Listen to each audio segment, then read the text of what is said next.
All right, we're back. This is the I Am Rapaport podcast. We just ordered some pizza. Hopefully it'll. We're doing this. We're at the New York studio, aka my apartment. We're in here. The rest. We're in the rest stop. Here's something I want to tell people that are listen to the podcast that you should support. De La Soul is in the midst of doing a new album and a studio album, fully funded. Good. And they're on Kickstarter doing it. Now I've spoken about Kickstarter in the past, and I know the dudes from De La Soul, but I don't know them well. They are classy dudes, really fucking interesting dudes, always just gentlemen, cool, funny, smart, interesting guys. Maceo from De La Soul is one of the reasons why I named my kid Maceo. Wow. I have a son named Maceo, him and Maceo Parker. But Maceo Parker, real name Vincent Mason, took on the name Maceo, I'm sure, from Maceo Parker. And then, so it's the same thing, but Maceo from De La spells it M-A-S-E-O. Maceo Parker, James Brown, saxophonist, M-A-C-E-O. My son's name is M-A-C-E-O, but it was both. Anyway, they're doing a record on Kickstarter. And I was like, thinking like, how the fuck is De La Soul wind up on Kickstarter?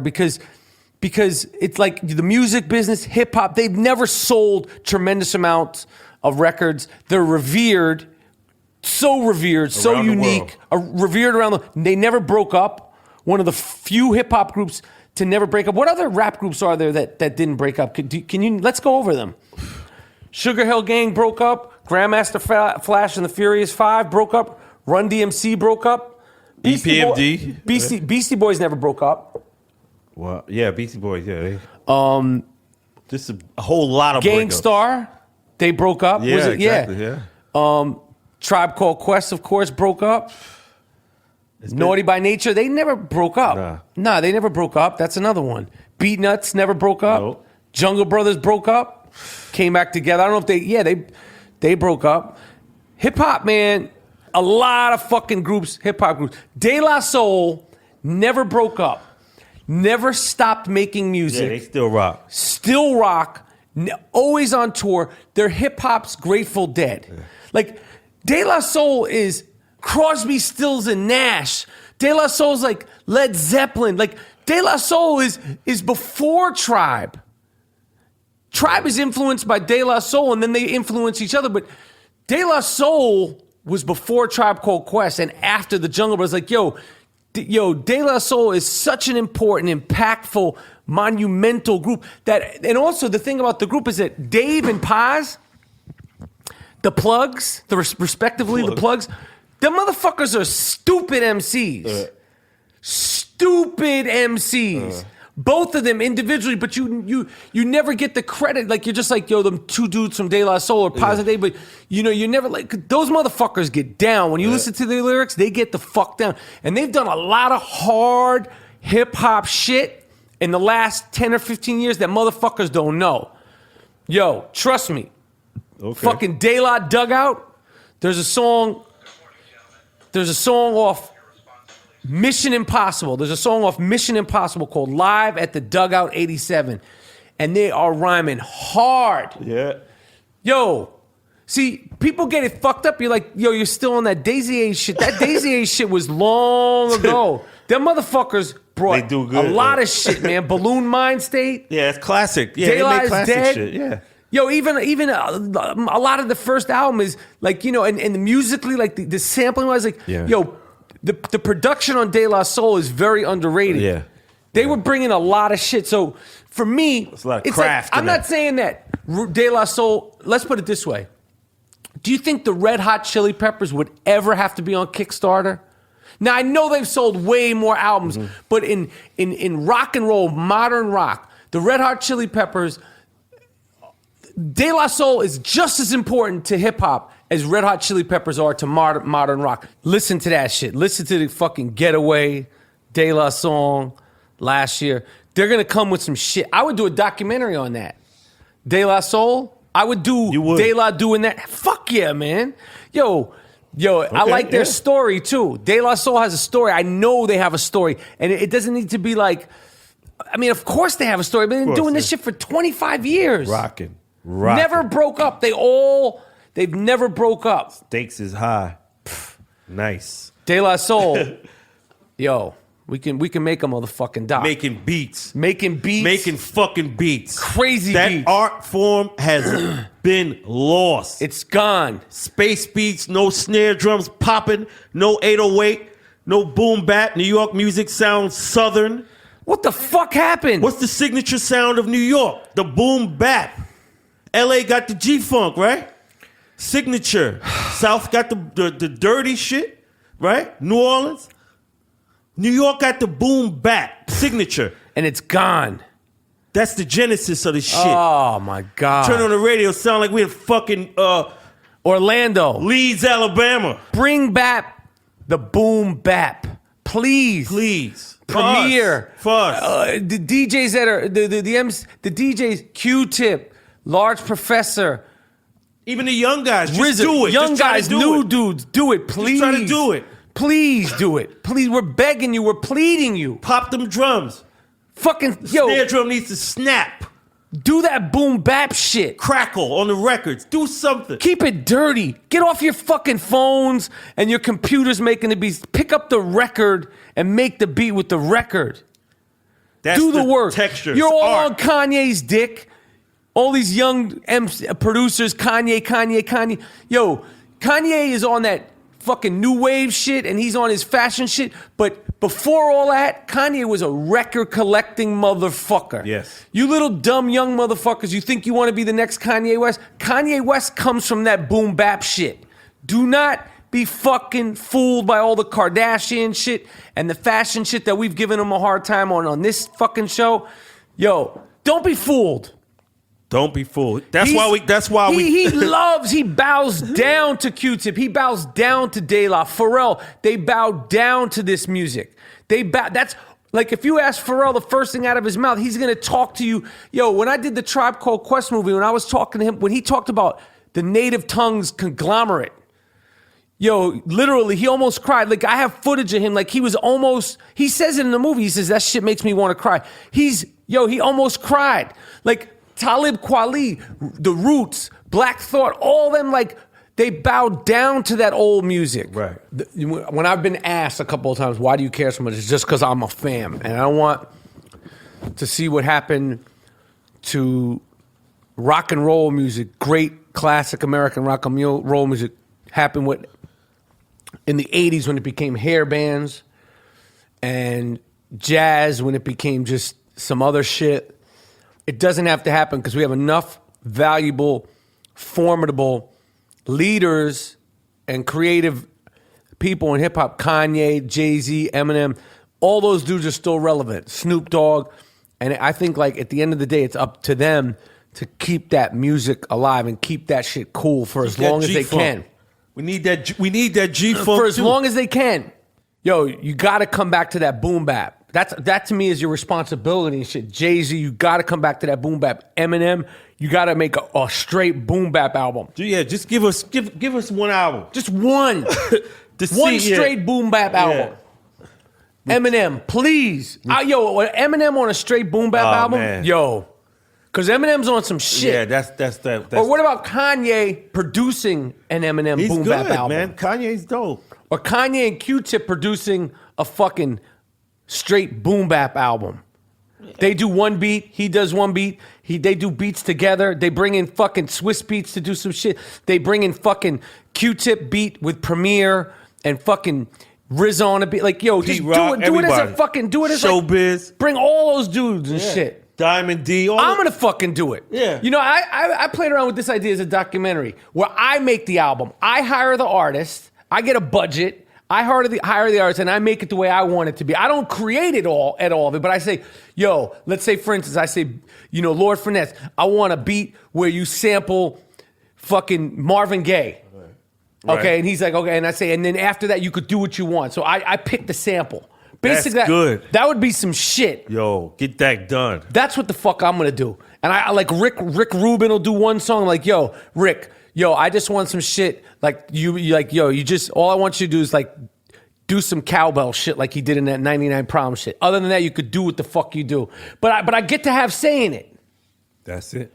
All I want to do is be able to say this. That shit's whack. Nah, that's not making the album. As long as I could tell these producers openly and they don't get offended. Nah, that beat is straight trash. Yeah, fuck that. And I'll bet you the album would be dope. Like, yo, this is my project. You ain't doing none of that space shit. I don't want none of that space shit. Yeah, I don't want none of that techno shit. I don't want none of that Israeli Euro shit. I don't want any of that motherfucking, that world music. Fuck all that world music. I'm a New Yorker. Everything has to be sampled. This is a sample-driven album. Right. And I pick the samples. And then you do the rest. We need Little Beaver. Little Beaver, Willie Hale. Yes, you're gonna sample Willie Hutch. Yeah. You're gonna sample Curtis, James. Yeah. You're gonna go into James, and I'm gonna say, yo, find something that hasn't been done or resample it. Here's another thing I propose, Gerald, that would be great and fun for hip hop. You know how jazz musicians, let's just say John Coltrane, one of his favorite songs to play was My Favorite Things. And there's probably, let's say, 30 recordings of him doing it live, of him recording it in the studio, of him doing a long version in the studio, a 37-minute version of him doing it in Japan. He would do it over and over and over. Why can't hip-hop artists, like, what would Rakim over My Melody sound like now? Where you go, Rakim, here's the deal. You're not remaking the song, but you're remaking the song completely. Like you're doing all new 64 bars. Or how many bars are in a record? I don't fucking know. However many bars are in a record, the whole thing over again. And he's like, what do I say? Like, yo, you say whatever you want. Yo, how hyped would you be to hear that? Yo, man. How hyped would you be to hear Dougie Fresh like do the same beat but make the show a new song now? That would be stupid. Yeah, hip hop needs to do that. Hip hop needs to do that shit. So anyway, what do you have to say? Oh man, you got a dog, Wheezy, right? Yeah, I got a dog. I went out there to L.A. with you, and I noticed that you don't pick up the shit. Yeah, we talked about this because you're a landowner. You're a building owner. You have people that do that all over the block. They shit on your block? Yeah. And do you ever see them do it? Yeah, and they leave a hot steaming pile right there. And then you leave it there for me to come out and see that. And you have to clean somebody else's dog shit. It's bad enough to clean your own dog shit. And you say to me, why do you do it? Pick up your shit, man. I'm going to tell you why I don't do it. All right? I'm going to tell you I have a reason. It's fucking disgusting. Why I don't pick up my shit. And here's the reason.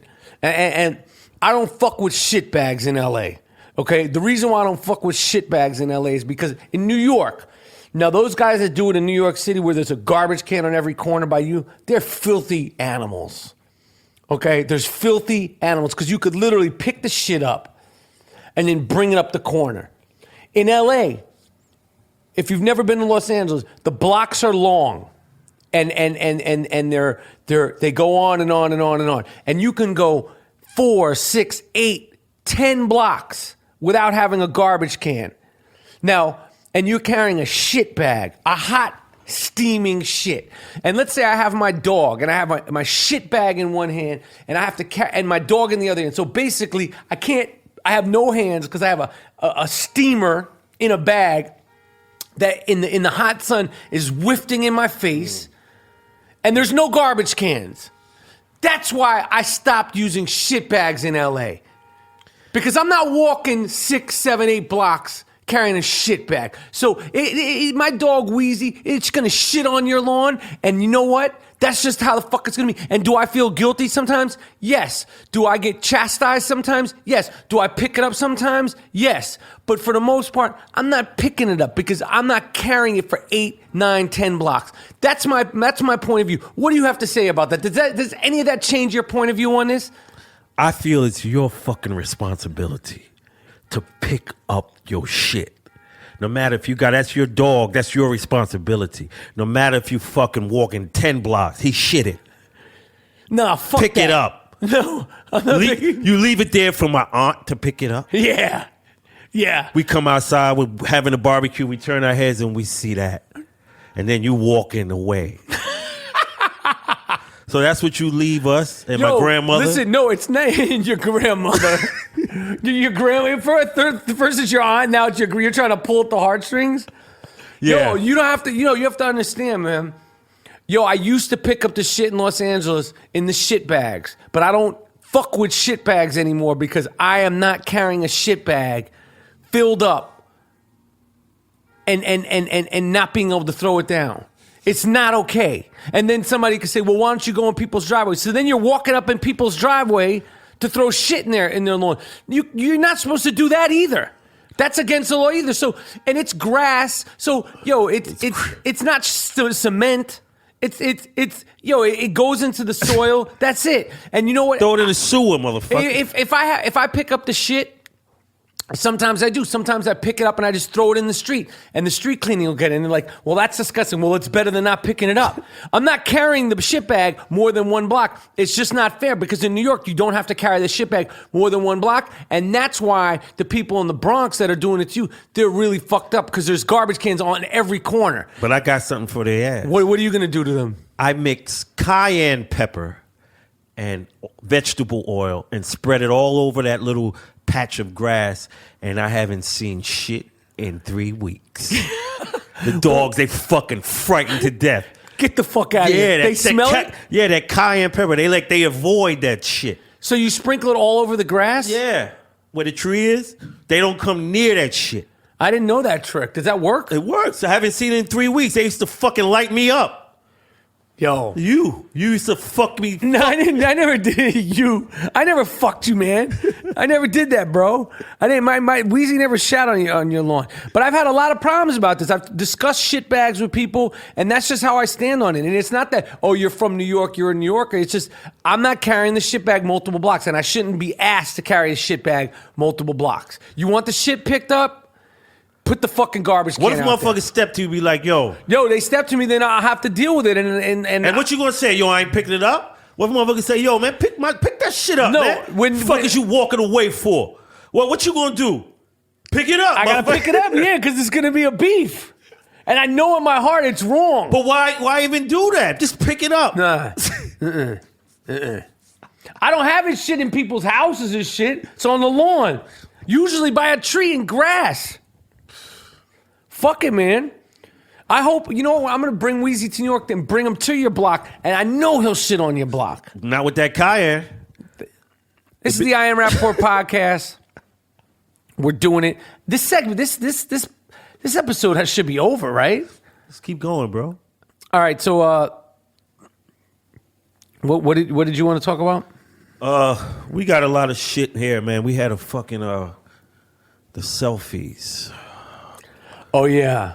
With those fucking little hipster pricks. Describe what we're talking about. Set it up. The people, I guess, I don't know where these motherfuckers from. I don't know where they're from. They were on the cover of the Daily News the other day.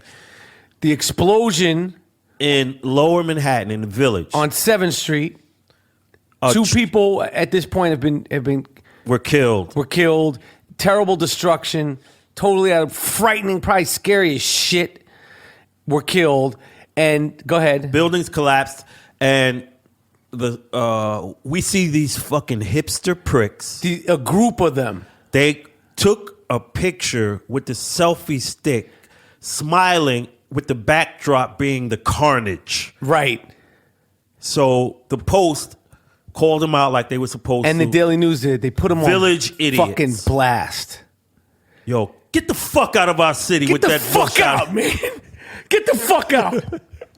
You get the fuck out of here. Listen, we don't want your fucking type. Do you understand me? Take a fucking walk. Get the fuck out. Get the fuck out of here. I'm doing my Danny Aiello. You fucking cocksucker. You selfie-taking motherfucker. That's my Danny Aiello from Do the Right Thing. You motherfucker with your selfies. Get the fuck out. Get that fucking selfie stick up your ass. That's Danny Aiello, kind of like Dice Clay, too.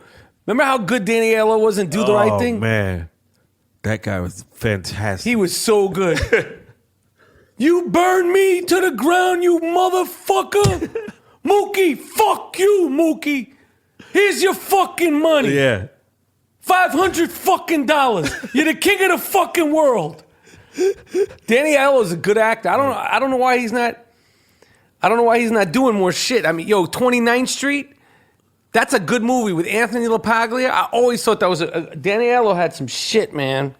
He's always been great. Good actor, great voice. Yep. You motherfucker, Mookie. That's a pretty good impression, right? Yeah, he fucking good, man. What was some of his other lines? Fuck you, Mookie. Could do him in other things. Like I got like do Danny Aiello in something else. He should coach the Knicks. Danny Aiello would be a good. Run up the fucking floor, you fucking asshole. Where's he from? I don't even know his fucking name. You motherfucker. You cocksucker. That's him. That's he does it. You motherfucker. You cocksucker. Make the fucking layup. Mello, come here. If that motherfucker comes down the lane one more time, Mello. It's getting away from me. Anyway, That's him. that was Danny Aiello. He's good. He's fucking good. Well, how did we get on Danny Aiello? I don't know. We taking this shit all over, Yeah, man. man. I don't know where. We're doing a no cut I Am Rapaport podcast. Yeah, we're just flowing, We're man. just flowing here. We're in the studio in here. What's up, Gerald? I'm thinking about a fucking a real serious thing, man. If you got a good fucking woman Yeah. and you recognize that you have a good woman, Yes. be fucking thankful and Be grateful thankful. because it could be hell for you. Yes. And And you're saying this from the perspective of a man who. Why? Why are you saying that? Be more specific. I'm just saying in general because, you think about a woman, and she's supposed to be like supportive and, so when you know you got one, Don't fuck it up. don't fuck it up. Yeah, it's true. And how do you know you have one? It's based on Right. the way you are treated, Right. whether they love you. Right. It's based on that. And when you got something like that, you have to recognize it. It's true. You know, disposable women, treating them like disposable, it's no good. Because when you fucking get a good one, and if you've had some bad ones, It's bad. if you've It's really bad. It makes you understand, like anybody who has a good woman and they're doing like kind of bad. like that Bobby Womack shit type of good woman, like a real good woman, Right, like right, Shaka that- Khan type of shit. Like when you listen to Shaka Khan, you're like, damn, I want a woman like that. Like somebody who's just there Right. no matter what. And there when you down to support and bring your ass back up. Right. Not there, like just there, like there for you when you need it. And you can count on them. And Right. they can count on you. That is good, man. And Right. most people fuck shit up. Like Men, that. we do it. Yeah. We do it over and over and Right. over and over and over again. Because men are fucked. Yeah. Men are sick. Yeah. They're sick, demented creatures. And the fundamental thing about men and women, some things we'll never understand about each other. No matter how much psychotherapy, research, estrogen tests that you do, fucking male hormones, female hormone. There's science can't figure this out. It's just the way we are. Men are from Moon, women are from fucking Saturn. What was the book? Men are from Venus, women are from Mars. That was the book. Yeah. Books like that will continue to be written forever because we will never figure each other out completely. So when you find one that you sort of do understand that it's got your back, like a motherfucking Bobby Womack song, like an Isley Brothers song. You know they are there for you. That's a good feeling in Yes. itself. That is a good feeling. Right? It's a good feeling to know that. So the point is, Because if you have an ex-wife, right? ex-wife, ex-girlfriend, Right. ex, This is how you know that you were in a normal relationship with your ex. wait, This is how you know if you are in a normal. No, you were in Oh. when you can communicate and deal with her Right. like two human beings. Right. That's how you know it was a normal relationship, but it just went south for whatever reason. If you could communicate with each other. Like a human being. As opposed to what? As opposed to barbarians. Where you won't answer the phone. You're blocking me from seeing my child. Right. What is the intent of that? What's the objective in doing that? What is your agenda? What is your Right. game plan? What's your strategy? To smear me? Right. For what? All right, you don't like me, but that little person loves me, so get out of the way. People are like, why are you laughing? It's simple. See, that's how you know you weren't in a normal relationship, because people don't act like that. right. It takes two to tango, though. Whoever's doing that, if you're doing that, if you're the one that's instigating and initiating the foolishness, and the other person is in retreat, yeah, either the woman or the man, it's you. Yeah. Think about a person that would block access from the child to the parent. How you got to be sick to do that. You hurt an innocent child, a separate human being. Right. You get in the middle and block that because you don't like the guy. Right. But you deny the separate human being. So what do you say to people like that? You're not saying that's happened to you. No. You're saying in general. Yeah, I hear stories. What do you say to people that do that? What the fuck is wrong with you? Here's why I say that. I almost popped the fucking vessel. Here's why I say that. Yo, every moment living is special. Right. You don't know when the fuck we could die, right? Right, So it's true. leave all the petty shit alone and live and enjoy. Don't live to do negative to somebody who you're not even with. Right. You're not in his presence. He's not in your presence. Right. Just give it up. Do good. Right. Try to smear the motherfuckers? Right. For what? Why? Silly. What else is on your fucking mind? It's the I Am Rapaport podcast. We have T-shirts to give away. I have some When the Garden Was Eaten T-shirts. I have about 200 of those. You know, I got like 1,000 I Am Rapaport podcast T-shirts to give away, Gerald. 1,000. Man, I see you got the boxes Free. all stacked up and all that. Boxes and boxes that I got solely for the reason to give away to the fans of the I Am Rapaport podcast. That's the only reason why we got them. We're not selling them. Mm-hmm. They're not for sale. If you offer me money, you're insulting me also. Some people have said, how do I buy one? This is for you people. They call it a giveaway. The fans. All I want is support for the podcast. Yeah. And all I want is people to spread the word. That's it. And as always, the I Am Rapaport podcast is sponsored by American Giant. American Giant clothes, T-shirts, sweatshirts, hoodies. There's a brand new wild card boxing collaboration hoodie with Freddie Roach, who trains Manny Pacquiao, who I predict to kick Floyd Mayweather's ass on May 2nd. American Giant clothing. Check it out. AmericanGiant.com is the sponsor of I Am Rapaport podcast. Peace.